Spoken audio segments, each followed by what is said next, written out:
2026 উচ্চ মাধ্যমিক 4th semester দর্শন সাজেশন। রবীন্দ্রনাথ ঠাকুরের মানবতাবাদ সম্পর্কে নোট পরীক্ষায় আসবেই 6 মার্কের, ইউনিট 2।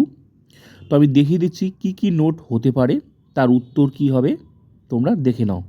যদি তুমি 6 মার্কের প্রশ্ন লিখতে চাও এই অধ্যায় থেকে, তাহলে অবশ্যই আমি যা দেখাচ্ছি সেগুলো অবশ্যই পড়বে, সঙ্গে যাদের নোটটা নেই এই নোটটা লিখে নেবে। মানবতাবাদ কি কি প্রশ্ন হবে? মানবতাবাদ কি? রবীন্দ্রনাথের দৃষ্টিতে, মানে রবীন্দ্রনাথ সম্পর্কে যে নোটটা আসবে পরীক্ষায়, কয়ভাবে ঘুরিয়ে আসতে পারে সেটাই আমি তোমাদের সামনে তুলে ধরছি, তার পুরো নোটটাও তুলে ধরছি। মানবতাবাদ কি? রবীন্দ্রনাথের দৃষ্টিতে মানবতাবাদের তাৎপর্য উল্লেখ করো। পুরো নোটটা তোমরা যা আছে পুরোটাই লিখবে। তারপরে কি প্রশ্ন হবে সেটাও আমি তোমাদের সামনে দেখাচ্ছি। নেক্সট প্রশ্ন কি হবে এবং তার উত্তর কি হবে, যাদের এই নোটটা নেই তারা লিখে নেবে। 100% কমন রবীন্দ্রনাথ সম্পর্কে, ঠিক আছে? নেক্সট প্রশ্ন পড়বে জীবসত্তা ও বিশ্ব সত্তার মধ্যে পার্থক্য। এটাও রবীন্দ্রনাথের, অবশ্যই পড়তে হবে এই নোটের মধ্যেই, রবীন্দ্রনাথের সম্পর্কের মধ্যেই।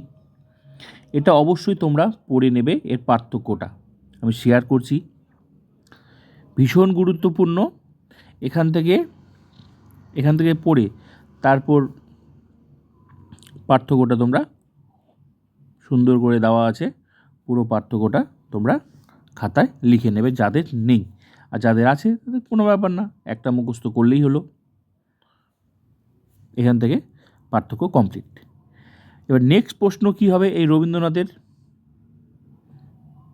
লাস্ট প্রশ্ন, রবীন্দ্রনাথ ঠাকুরের মানবতাবাদের বৈশিষ্ট্যগুলি লেখো।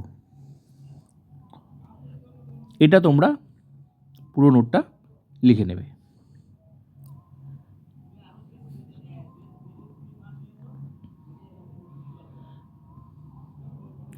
যদি 6 মার্কের প্রশ্ন কমন চাও, তাহলে আমি যা বলছি অবশ্যই খাতায় লিখে মুখস্থ করে নেবে যাদের নোটটা নেই।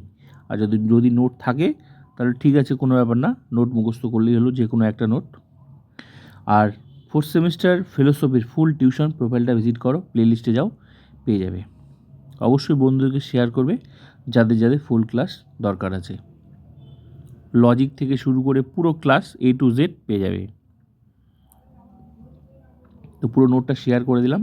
তো রবীন্দ্রনাথের যা নোট শেয়ার করলাম এই নোটগুলো মুখস্থ করতেই হবে যদি 6 মার্কের তুমি প্রশ্ন লিখে আসতে চাও পরীক্ষায়।